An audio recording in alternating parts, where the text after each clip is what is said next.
Құрметті қазақ елі, қуанышты жаңалық.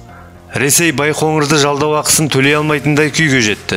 Естеріңізге сала кетейін, еліміздің билік өкілдерінің шешімі бойынша Байқоңырды Ресей мемлекетіне 50 жылға пайдалануға берген болатын.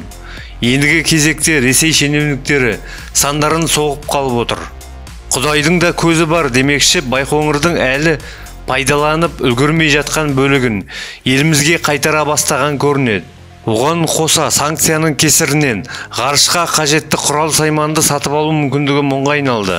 Өзге мемлекеттер Ресейден теріс айналып, тапсырыс алмай отырған көрінеді. Сарапшылардың айтуынша, егер осылай жалғаса берсе, Ресей Байқоңырдан мүлдем бас тартуы мүмкін екен.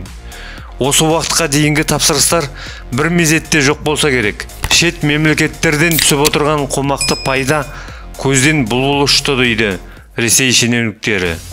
Сондықтан қуана бер, қазағым.